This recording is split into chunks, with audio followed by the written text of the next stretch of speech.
First up, my exclusive interview with President Donald Trump this morning. We begin with his thoughts on coronavirus taking hold inside the White House. How are you doing? I know that coronavirus has hit here as well. How are you doing, your team, your inside team? Well, we're doing well. It's very sad what's happened to the world and to our country with all of the death. We are going to build our economy back bigger than ever, but with all of that death, you can never replace what's taken. And it's very sad for a lot of families that are so horribly hit and so unnecessary. They could have stopped it. They could have stopped it in China where it came from, but didn't happen that way. I want to ask you about China. I'll get to that. But let's talk about the reopening of America right now. Yeah. About half of the states have begun this process. Right. Is it too soon? There are some calls out there that they're talking about a relapse in the fall. Is it too soon? So I want them to open when they can, when they want. The governors are opening them. Most of them are either opened or opening or considering it. I think that we have to get back to work. We have to get our country back. We have to take it back. It was artificially closed. I think we're doing incredibly well, considering the fact that we had the greatest economy, Maria, in history. You report it every morning. The greatest that anyone's ever seen, best job numbers, best stock market numbers, best everything. We had the best everything. And in addition to military being strong, all of the things we've done, and we had to just one day, boom, close it. We did the right thing, and now we got to get back. We got to bring our country back, and it's going to happen, and it's going to happen fast. We're going to, I call it a transition to greatness. You're going to have the third quarter. People are starting to get into that right now, but it's going to be a transition. That's a transition quarter. We're going to do well in the fourth quarter, and I think next year, with all of the stimulus, all of the things we've done, I think we're going to have one of the best economic years we've ever had. Dr. Fauci is saying a different thing. He says he's worried about spikes turning into outbreaks. He said it seems like it could be too soon, and that the major message he wants to convey is that the danger is if we skip over the checkpoints and the guidelines to open America again, then we risk the danger of multiple outbreaks. So Anthony is a good person, very good person. I've disagreed with him. When I closed the border to China, he disagreed with that, and then ultimately he agreed, and he said I saved hundreds of thousands of lives, which is what happened. Everybody disagreed when I did that. I think that we have to open our schools. Young people are very little affected by this. We have to get the schools open. We have to get our country open. We have to open our country. Now, we want to do it safely, but we also want to do it as quickly as possible. We can't keep going on like this. I mean, you're going to have you're having bedlam already in the streets. You can't do this. We have to get it open. I totally disagree with him on schools, and we will have. I call them embers. I call them spikes, and he called. I noticed he used the word spike. Well, you might have that, and we'll put it out. You know, we've learned a lot. We didn't know anything about this. This is a horrible disease. This is a horrible plague. I call it a plague. It's a terrible thing. We've learned a lot, and we also know how to put it out, but we have to open our country. We have no choice. You know, people are dying this way, too, when you report this better than I could ever report it. But people are they're dying with this closure, with the shutdown of a country where they're in their house or in their apartment. They're not allowed. Some people are too tough on it. They're not allowed to go out. They can't. They're losing their jobs. We're not going to let it happen. Do you think your critics want you to keep it closed going into the election? Yeah, I do. I do. I think it's a political thing. In addition, I think because some they're states, saying you're putting money, business ahead of lives. Yeah, no. I think the people that want to see the right thing happen, they agree with me. We have to get our country open. You know, if it was up to some people, let's keep it closed for a long time, okay? A long time, and watch the United States go down the tubes. Not going to happen. Never going to happen on my watch. I want to ask you, I mean, do you see long-term damage done the longer that you stay closed? Because Jay Powell said that as well, that there is a long-term impact the longer it stays closed. Yeah, so what I do see is this. I see we're losing a tremendous number of lives. So is the world. You know, the world, we're 184 countries. It's now more than that. Think of it. But tremendous lives lost. So that can never, when you talk about damage, that can never be replaced. We're going to lose over 100,000 perhaps in this country. Now, in all fairness, that's at the bottom level of the scale. We would have lost 2 million. We would have lost more if we did it a different way. But you're talking about 100,000 more, a little bit less, more? Who knows? It's a terrible thing. No, so that can't be replaced. We're spending trillions of dollars on all of the damage economically, financially that it's caused. So it is a terrible thing. It's just an incredible thing. We were sailing. 2 months ago, we were sailing. We were going. We had the best of everything. It was the best unemployment situation in my lifetime, certainly. And now we're talking about 33 million people filing for unemployment, even after $10 trillion in stimulus. That's all going to come back. Bankruptcies. The lives won't come back. That's all going to come back. It's going to come back fast. Now, with that, we're spending money, we're borrowing money, we're spending money. All of that stuff is bad, but all of that's going to work out. That's going to all come back. We have a strong dollar. We have a great country. The people want to go back to work, and they don't want to lose their jobs, by the way. So you want a strong dollar? Because in the past you've said you didn't want a strong dollar. I'll tell you what, it's a great time to have a strong dollar, because the whole world, you know, we're paying 0 interest rate. That's never happened either. We're paying so low. Everybody wants to be in the dollar because we kept it strong. I kept it strong. Now, from a trade standpoint, it's tougher. But from a country standpoint and an inflation standpoint, you don't have inflation, you don't have problems. No, we have a strong dollar, and right now it's good to have a strong dollar. Mr. President, and I can live both ways. You understand that. But right now, having a strong dollar is a great thing. What's the right mix of policies to get us back? You had a policy program in 2017, and you moved the needle on economic growth. That was tax cuts, that was deregulation, that was turning on the energy spigot, and it was a new trade situation. Is it the same playbook to get us back? So we're going to have maybe a different playbook, stronger than I would have ever said. I was very much a pro-USA person. I was America first, right? Always. You've known me ever since you've known me, and I was right about that. Strong borders. Our border is very strong. We have some of the best numbers we've ever had. Southern border, the best numbers we've ever had. This is what you campaigned on. I did, and we've now built 182 miles of wall. You know what that is? 182 miles. We'll be at close to 500 miles by early next year of new wall. Brand new, all brand new, and renovated too, but I'm not even talking about that.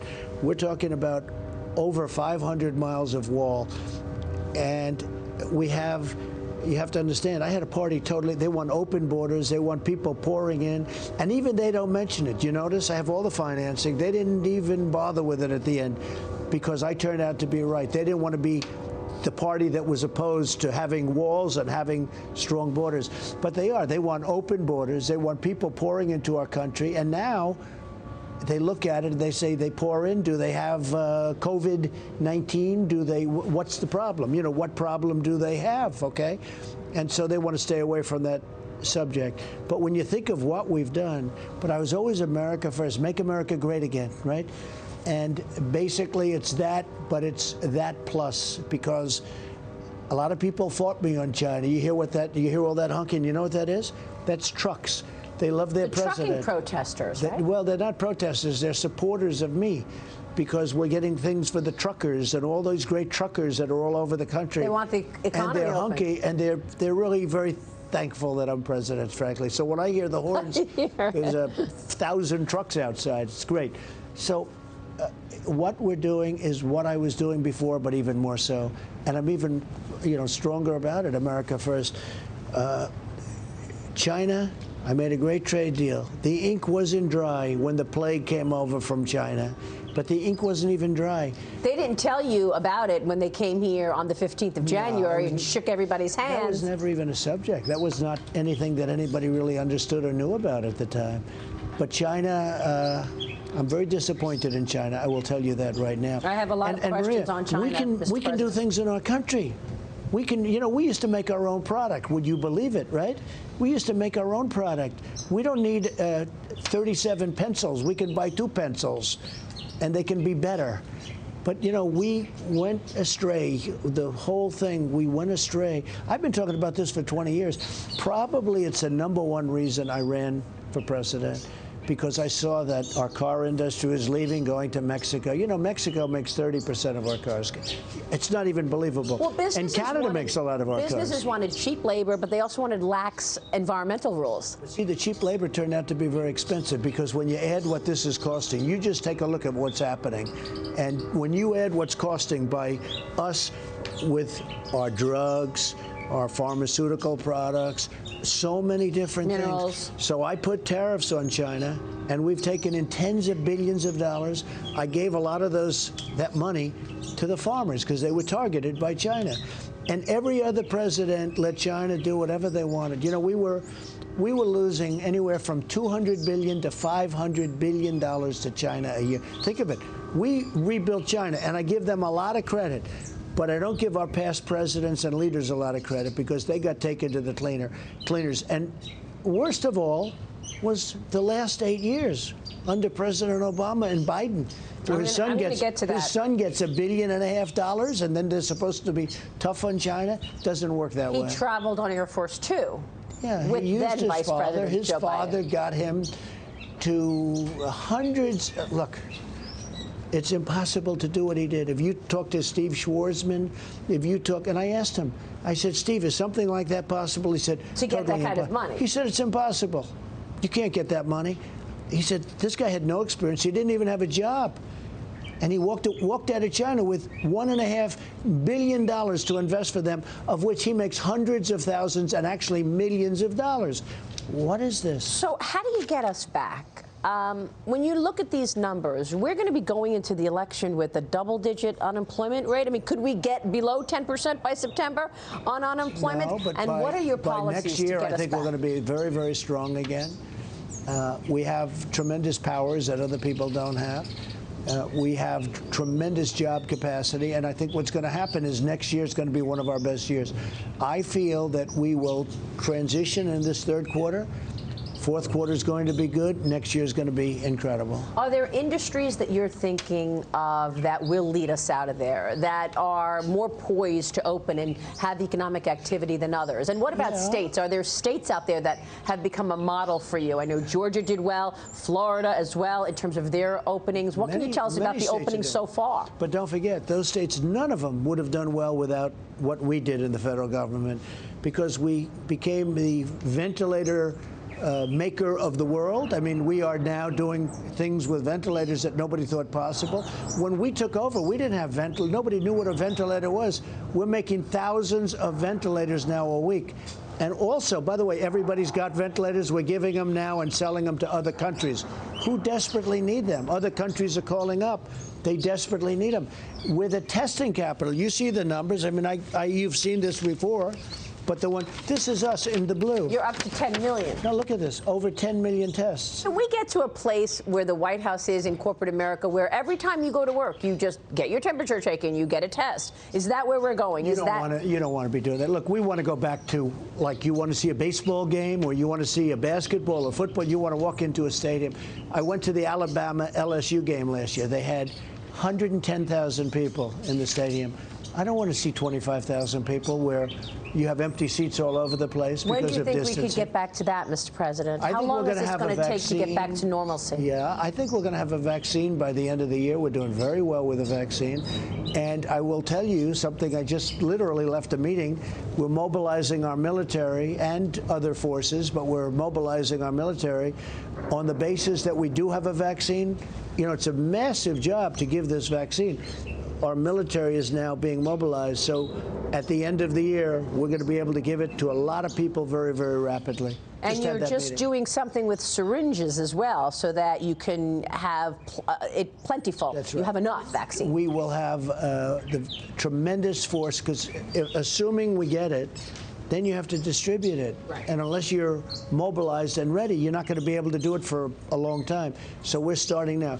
We're of the assumption that by the end of the year, we're going to have a vaccine, and then we have to be able to give it, to use it on most of our population. Yeah. Now we'll focus on elderly. We're going to focus on nursing home and senior citizen centers. Because that's really, if you look at it, that is a very vulnerable group. It's a terrible thing But so we're going to be focused on that. We're going to go Can with you the divide vaccine. the country saying, okay, if you're below 50, you're healthy and strong, you're okay, go back to work. Elderly, divide them.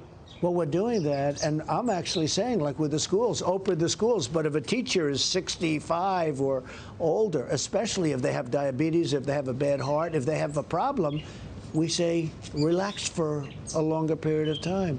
But if you look, there's been very little damage done to people that are healthy and young and, frankly, medium-aged people. But the elderly have been decimated, absolutely. Let me get back to getting us back to where we were. Nancy Pelosi has a stimulus package now. We know that it is $3 trillion.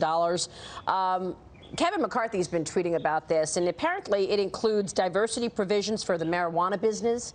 It includes tax breaks for blue state donors, federal election takeover that mandates mail-in voting.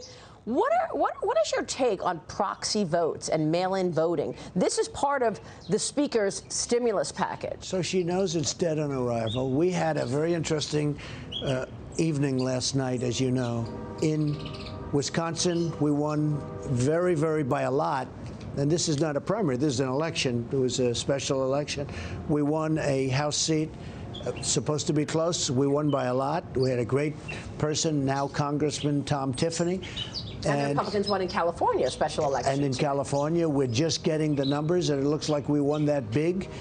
And he's been a tremendous candidate, Mike Garcia. He went out, he worked, and he won, and he took back a seat from the Democrats in California. Think of that.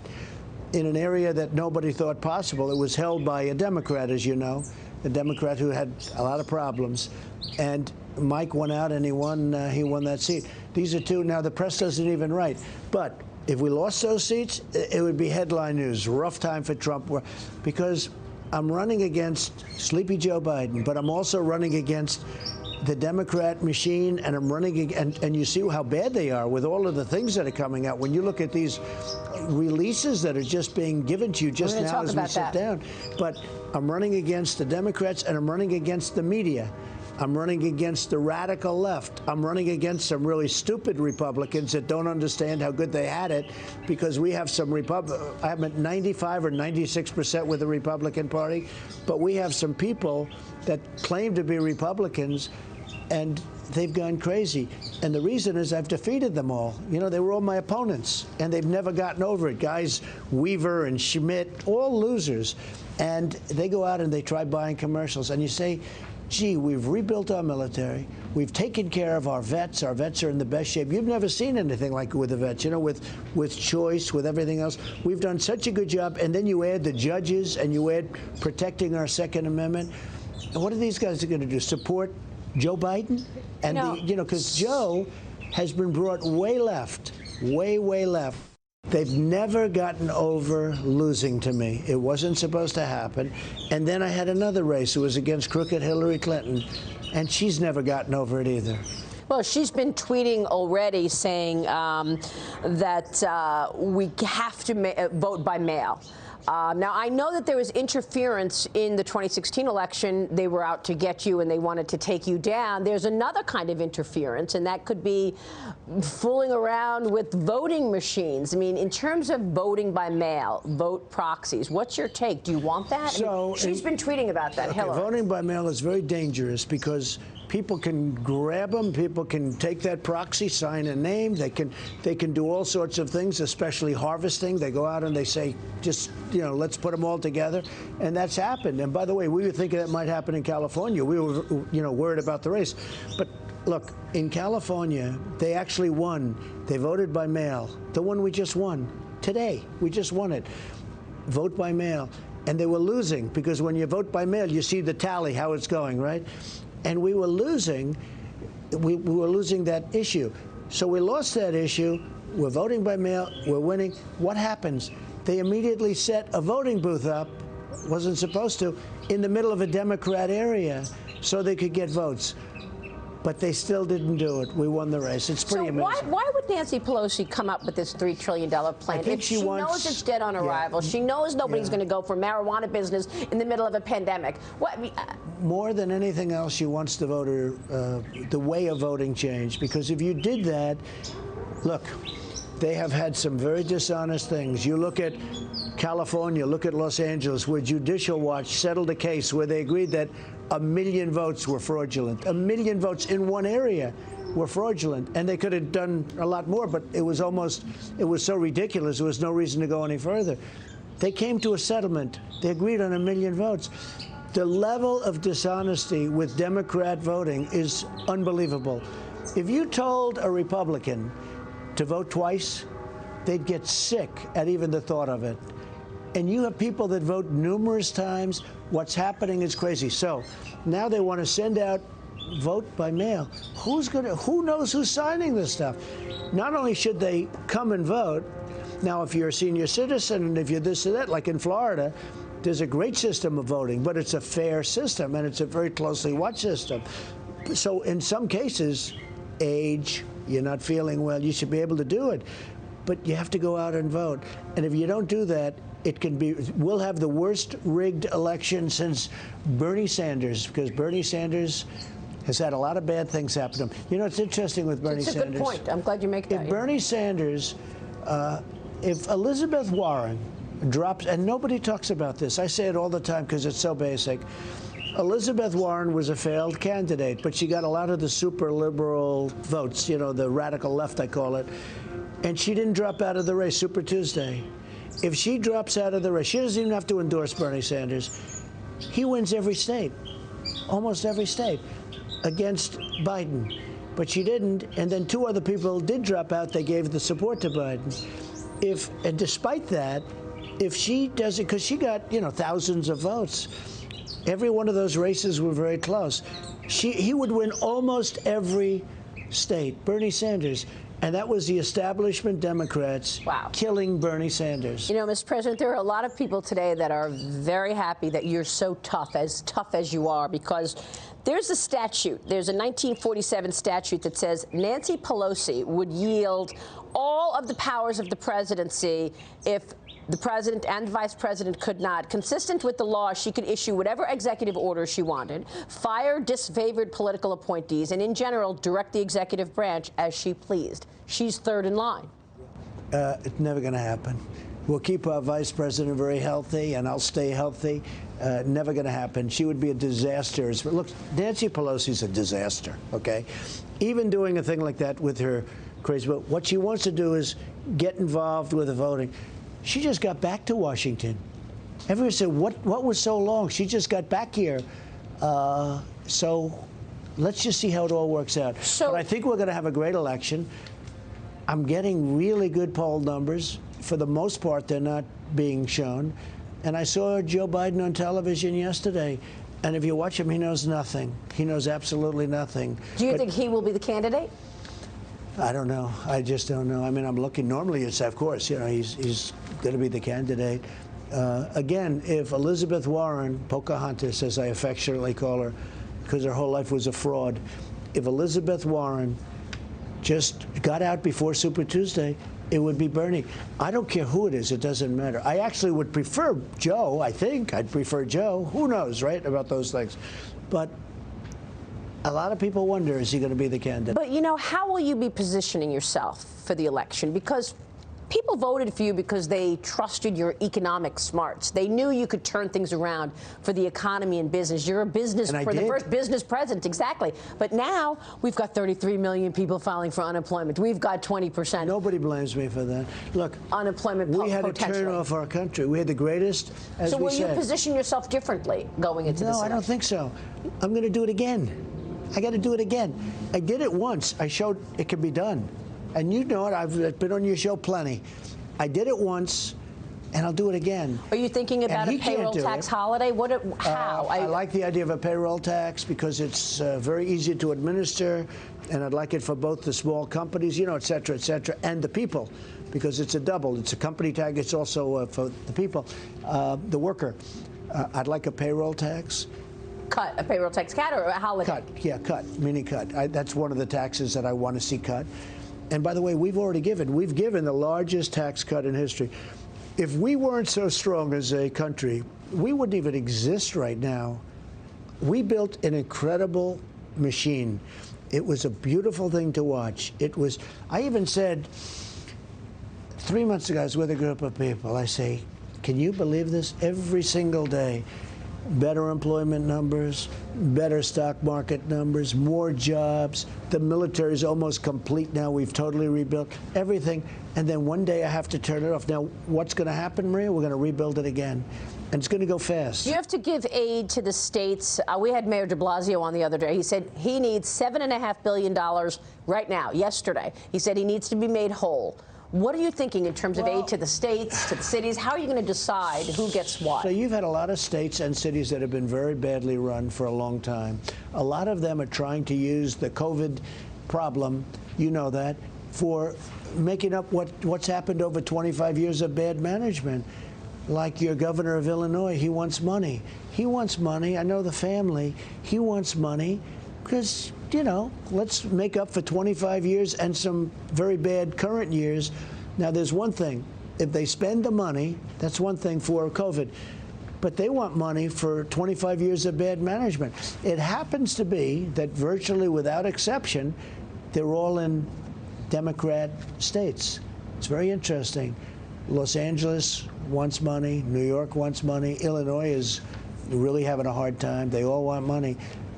We have Republican-managed states that are doing very well. You know, it's a big difference. I want to get to China, Mr. President, but let me ask you this. You've talked a lot about the supply chains. You changed the conversation on China, obviously, and now we're seeing the average American understand that we cannot have 70% of our active ingredients in our prescription drugs made in China. But how are you going to get these companies to actually bring the supply chain back to America? Are you going to do tax breaks? How do you incentivize them to do it? I could tell you hundreds of stories of the stupidity that I've seen. As an example, we make a fighter jet. It's a certain fighter jet. I won't tell you which, but it happens to be the F-35, okay? It's a great jet. And we make parts for this jet all over the world. We make them in Turkey. We make them here. We make them there. All because President Obama and others, I'm not just blaming him, thought it was a wonderful thing. The problem is, if we have a problem with a country, you can't make the jet. If we get parts from all over the place. It's so crazy. We should make everything in the United States. It's Will better. they do it? Number one, it's better. So yeah, we're doing it because I'm changing all those policies. Look. We make F-35s, very important, the greatest jet in the world, where the main body of the jet is made in Turkey. And then it's sent here. So what happens? We have a good relationship with President Erdogan. What happens if we don't, with me? What happens if we don't have? Are they going to say, well, we're not going to give you this, so we have to now gear up, and it takes a long time to do it? China said that. They threatened us that they weren't going to send the prescription drugs if you kept poking them with the tariffs. We have many things. Okay? We've been threatened. Well, I've taken in billions of dollars in tariffs, and these drug companies have to get on the ball because they're going over not only to China. So are you going to incentivize? You look at where they're going. They're going to India, and they're going to Ireland, and they're going. They all over the place. They make Apple said now they're going to go to India. They're going to do some production in India away from China. If they do, you know, we gave Apple a little bit of a break because they're competing with a company that was a part of a trade deal that we made, so it was a little bit unfair to Apple. But we're not allowing this anymore. You know, if we wanted to put up our own border like other countries do to us, Apple would build 100% of their product in the United States. That's the way it would work. But, so you don't think you need to do anything in terms of incentivize to get them? I have to do. No, I have to do. But will it be tax breaks? One incentive, frankly, is to charge tax for them when they make product outside. We don't have to do much for them. They have to do for us. Look, you have these companies, and they build, as an example, Mexico. Great relationship with Mexico. They've been very nice to us. They have 27,000 of their soldiers on our border because I insisted on it. Yeah, I remember. But you have Mexico. They build a car, and they send it over to the border. No tax, no nothing. When we build cars, we send them to other countries. If you take Europe, European Union, it was formed for the benefit of themselves against us, okay? It was formed to hurt us. If you take the European Union, Maria, it's so sad. They send cars over, no tax. If we want to sell a car over there, it's an impossibility. I feel like we've been talking about this for 3 years. Yeah. You've been opening the spotlight on this for 3 years. And I've made a lot of changes. You're going to Pennsylvania Thursday. Right. What is this about? This is partly to see what kind of manufacturing we can do here, It's about manufacturing. I want to bring it all back. And look, there's nothing good about what happened with the plague, okay, especially the death. But the one thing is, it said Trump was right. Because I was getting a lot of fight back, even from people that I like a lot in Congress, etc.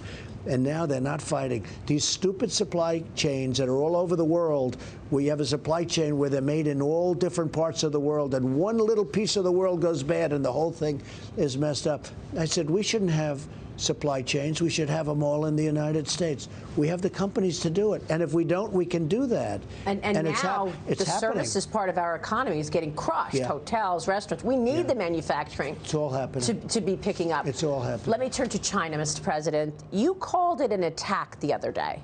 Was it deliberate?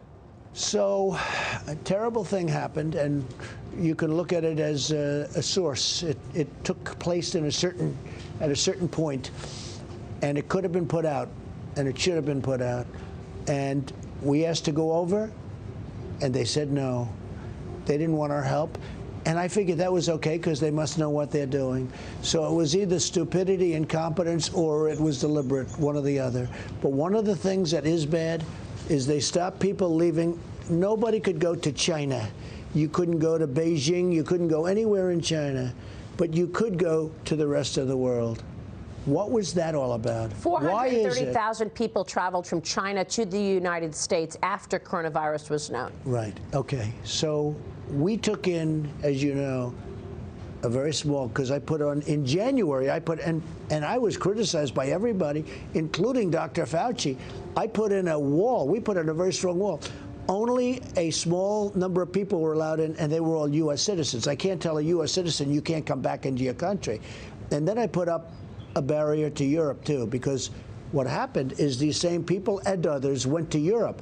Europe became heavily infected. Italy, a very favorite place of yours. Yes. Italy, Spain, France became very, very badly infected.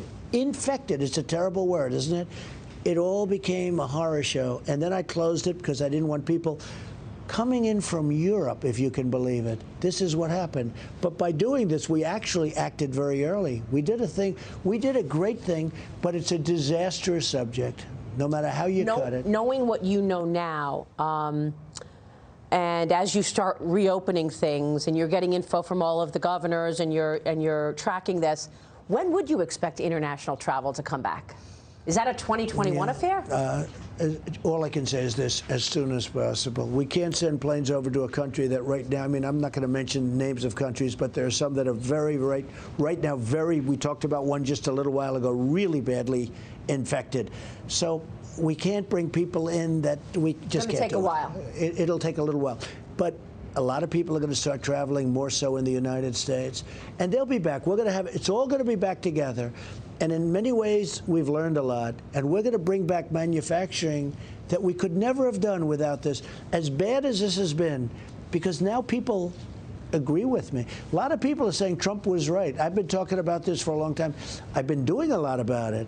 But, you know, they become embedded. It's almost like it becomes a way of life. We have to do business. So much stimulus. This is about our country. It's not about the world. We have to fix our country. The world, we want to be a leader, the leader, but right now, I'm president of the United States. I'm not president of the world. I say it all the time. I want to make America great again. I want to do what we have. You know, years ago, we made our own product. We didn't rely on everybody in the world. They have their own problems. So what happened? They just wanted to do it cheaper? They wanted less. So you have globalists. They're globalists. They're people that think we have to make the world wealthy at our expense. I don't even know where these people come from. But those days are over. And if nothing else, over the last 2 months, it's been proven to be right. Let me get to China, because I also want to get to the unmasking and General Flynn, but I got to get to China first, because Secretary Pompeo said that he has strong evidence that it did come from the virology lab. We've been reporting this every Sunday, by the way, from early on.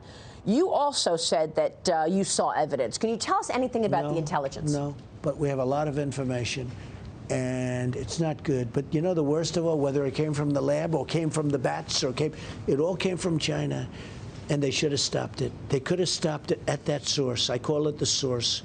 Right there. They made a decision to allow it to escape its borders.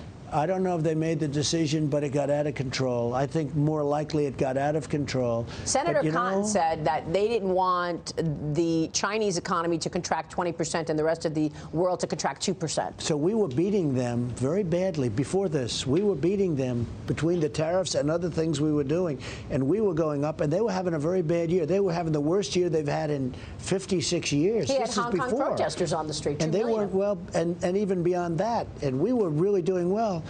And that is a theory. But here's what I know for sure. They didn't allow this whole thing. They didn't allow people to go into China, but they did allow them to go out to the world, including the United States. That's why Europe is a mess.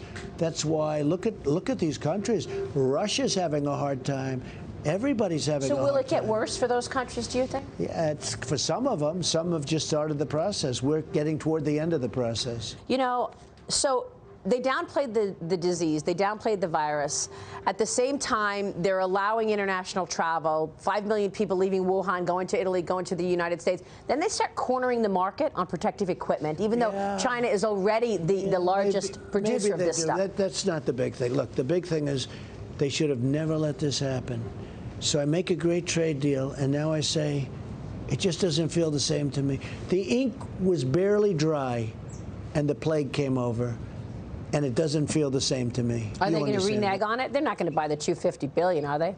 They will buy $250 billion. They said somewhere I see they'd like to renegotiate the deal. We're not going to renegotiate. Look, I'm not happy about anything having to do with that particular subject right now. But everything I said turned out to be right. You go back 10 years, 20 years, I'm telling you, it's why I'm sitting here. There's the beautiful Oval Office. Because of trade, not only with China, with other countries also. You look at other countries, they charge us tariffs to do business, and we're not allowed to charge them. What are you going to do about it? Right now, as we speak, they're continuing to steal intellectual property. The word is out. The FBI puts the warning out. They're stealing intellectual property on science data, on research. They want to get a COVID-19 vaccine before us. Are they going to beat us to the COVID-19 vaccine now? They've always been doing it, and they were never called. Now they're being called out all the time with me. For a long time, long before this. So you can stop them from doing this? Well, we can stop them. They're going to try doing it.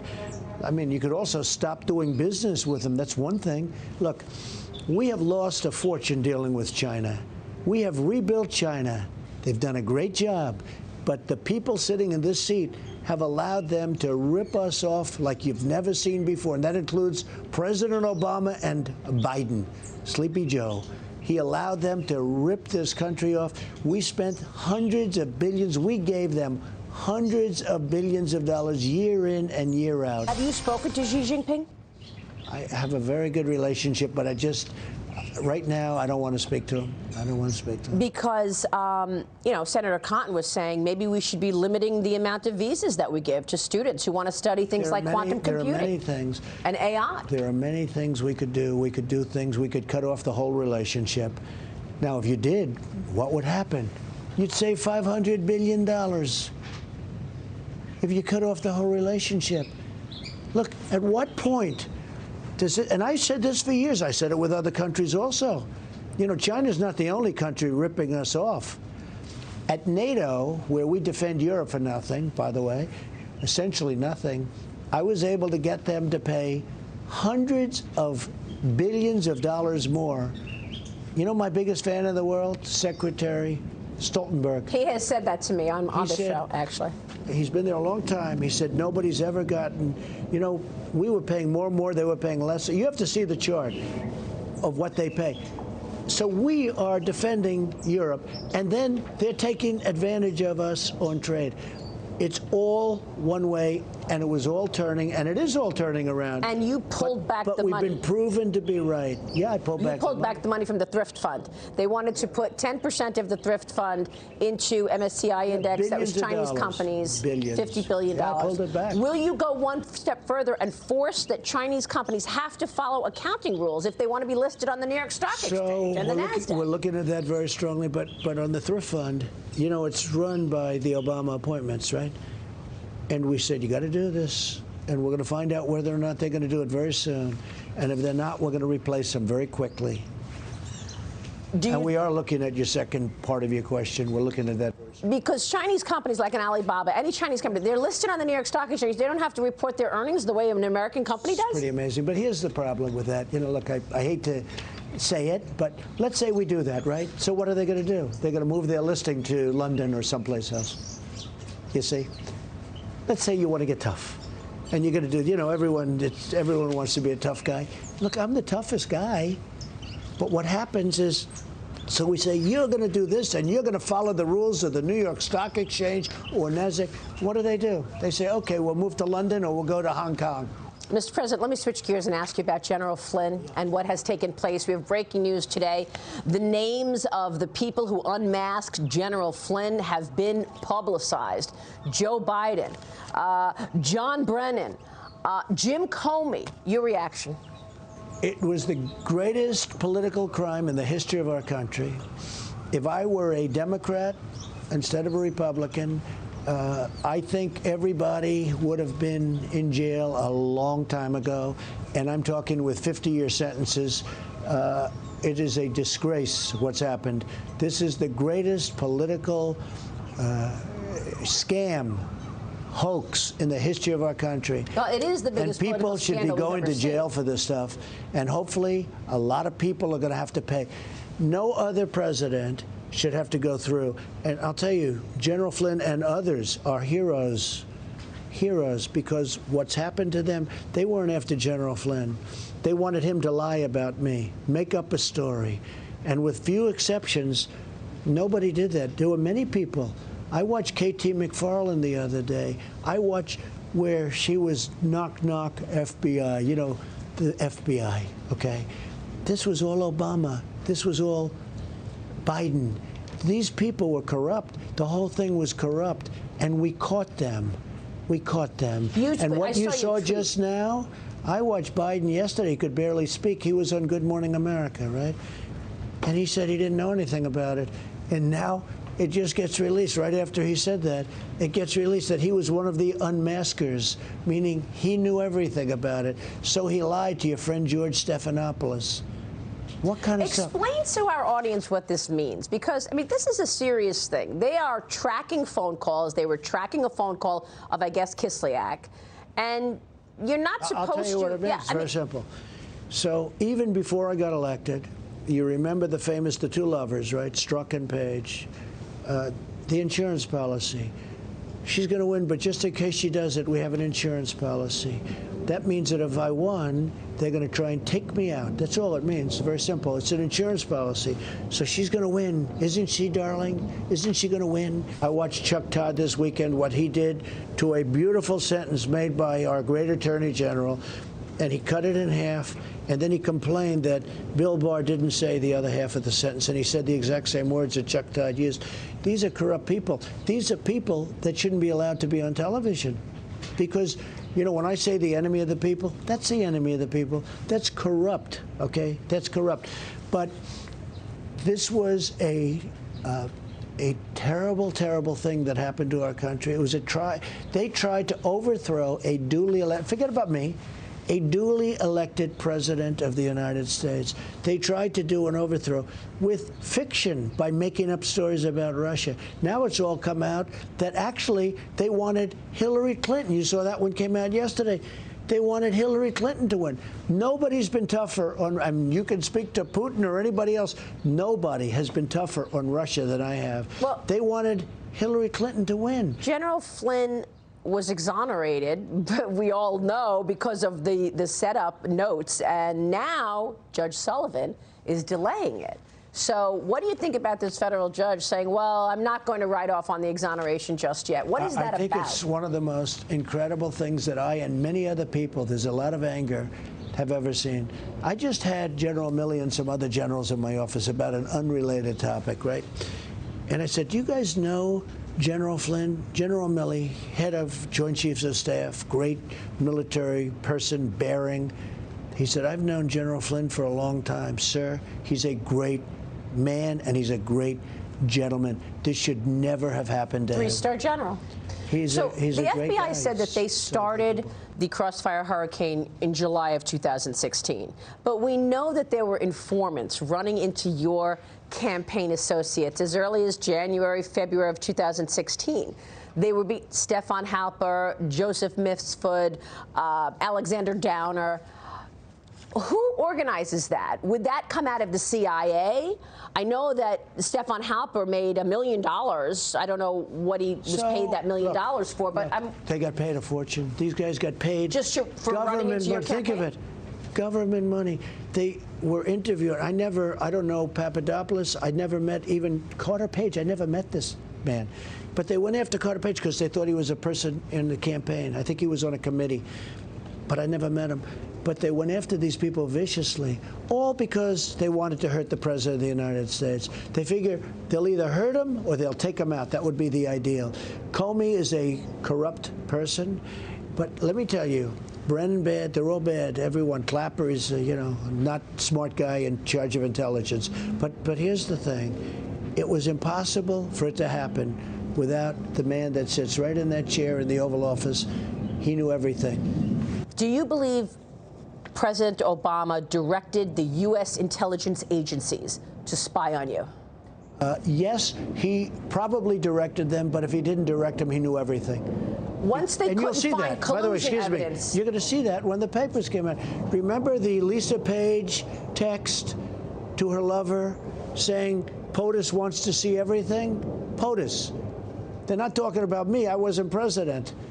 They're talking about POTUS wants to see everything. Well, there was a meeting on January 5th in the Oval Office. President Obama was there. Vice President Biden was there. Clapper, Brennan. And that's when the Logan Act came up. So should we believe that they were looking for collusion evidence? They couldn't find the collusion evidence. There was none. So they said, let's just use the Logan Act to take it down. First of all, they snuck around White House counsel. They went to see a very unsuspecting General Flynn. He's a general. He's not a lawyer.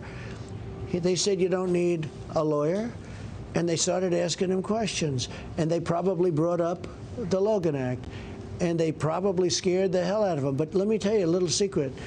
They go knock, knock, and ask K.T. McFarland the way they knocked on the door, and many other people. With Mueller, that whole thing turned out to be a total fraud. The whole Mueller investigation's a fraud. It was all part of the same deal. But what they did to General Flynn and others, we know about General Flynn. You'll find out about others, too. What they did to these people is a international disgrace. And all over the world they talk about it, because this is not America. And hopefully the people involved are going to pay a big price, because it should never be allowed to happen again. Mr. President, this is toward the end of your first term as president, and this entire term has been dominated by resistance. You've gotten so much done. Tax legislation, international things, so much done. And yet, FBI takedown effort, pushback on all of your Supreme Court judges, a complete drama around Brett Kavanaugh, the Democrats in Congress attacking your call with the Ukraine leader, then an impeachment trial. Over nothing. Over absolutely nothing. And I've never seen anybody to take a punch and get right back up and keep punching. Where does this resilience come from, that you keep getting things done in the face of all of this? A lot of people have asked me that question. Rush Limbaugh said, I heard him the other day, he said, I've never met a man that could take this much punishment and still be a great president. So what I've done is more than any other president. You take the first 3 years, we've done more tax cuts, regulations. We've done more than any other president ever. Jerusalem, al-Baghdadi. Oh, Jerusalem, just look at all of the things. Even if you look, what would do? I came in and Iran was a powerful nation. Iran's a much different place right now. They'd like to make a deal. Iran would like to make a deal. But Iran was a very powerful place. So much we've done, so much, and I'm so proud. By the way, how about rebuilding our military? Our military was totally depleted. Now we have the strongest military, brand new jets, everything is beautiful, all made in the USA. All of the things I've done, including taking care of our Second Amendment. Our Second Amendment was and will be. If they get in, you're not going to have any Second Amendment. They will get rid of the Second Amendment. For all of those people that feel that the right to bear arms is a big thing. All of these things that I've done, and yet I've done it through I've had to fight through walls, like the wall that we're building on the southern border. I've had to fight through walls. It's not stopping, though. Are you ready to fight for another 4 years? It's getting much better, and we caught them in the act. Look, they have been caught in the act. We caught them. I consider it maybe one of, I always say drain the swamp. Nobody knew the swamp was that deep or that bad. Guys like Comey at the FBI, these were bad people. The FBI, you talk about General Flynn, the FBI said he didn't lie. They said he didn't lie. Trey Gowdy on my show this weekend said that leaking classified information is a 10-year felony. We know that some of those people did that. Well, Comey did, and other people did too. How involved was John Brennan? Totally involved. He was totally involved. John Brennan was one of the architects, in my opinion. You look at Brennan, you look at Clapper, you look at them all. But ultimately, the president knew everything. The president knew everything. President Obama and Vice President Biden, they knew everything. So what can you do about it? What can you do about it? Let me just tell you, if I were in that position, it'd be a whole different thing. If this happened to Obama, instead of to a Republican president that's popular 96% in the Republican Party, but it's a whole different thing. If this happened to Obama, instead of to me, you know what? Everybody would be in jail for years already, for years. It's a disgraceful thing. But we caught him in the act, Maria. It's a beautiful thing. And every day we're seeing more and more information come out. We caught him. And their guys are gone. They were guarding the fort. Comey and all these guys, they were guarding the fort. And once they left, it got easier and easier. And now it's like an avalanche of really bad, call it treason, call it whatever you want. But they tried to take down a duly elected president of the United States. They didn't care that 53 million people voted for you and wanted you in the office. More than 63 million. Just so you understand that they got caught in the act. They never thought that was going to happen. And they got sloppy, where Lisa Page would text and send messages through servers. One of the other things that is missing, the DNC server, where is it? Why is it that the FBI didn't take it? They arrested all these people, but they didn't arrest. They went in to see the people at DNC, right? They go in to see, her wonderful campaign manager. You know all about that, right? They went in to see those people, whose brother, by the way, was supposed to be arrested. And the brother never got arrested. Right? Well, the same people were working on the investigation into the Trump campaign. They were also working on the investigation into Hillary Clinton's email. Yeah, oh yeah, except a slightly different level of intensity, okay? How about where they walk over by the middle of the year? They called it the mid-year review. How about they walk in to see Hillary Clinton's people, 5 people, I think, and they said, you all have immunity. You all have no problem. You all have immunity.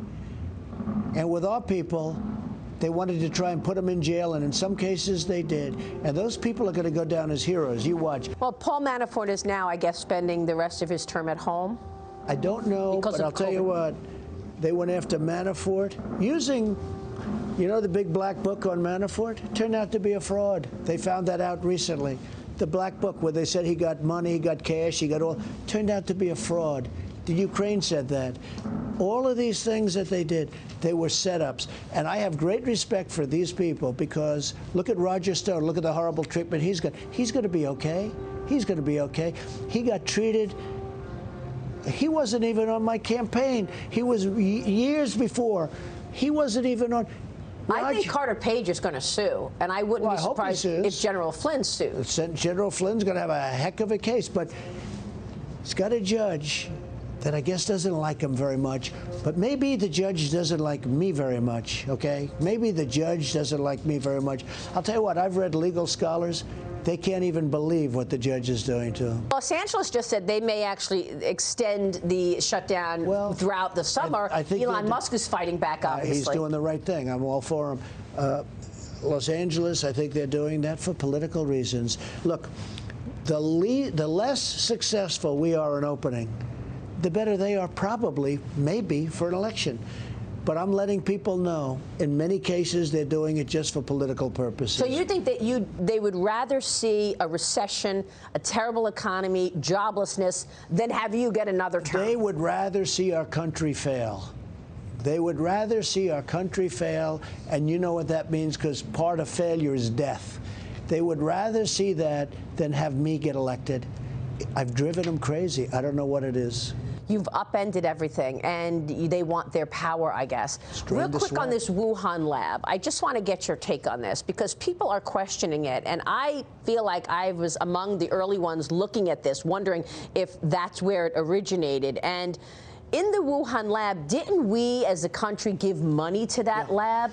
Yeah. So what as I goes understand on at it, before I got here, $7.5 million in 2014. And look, they said they were studying different things, and things like that happened. But money was given by the Obama administration early on. Okay, and I ended it. Right, you ended it. No more money going into that Wuhan lab. But I mean, why would they? I took a lot of heat too. They said, "Oh, we're studying all sorts of stuff." You saw what happened. I ended it. How are you going to have a partnership with China when you can't trust anything they say or do? Maybe hard to do. It's okay. It's okay with me. Maybe hard to do, but that's okay with me.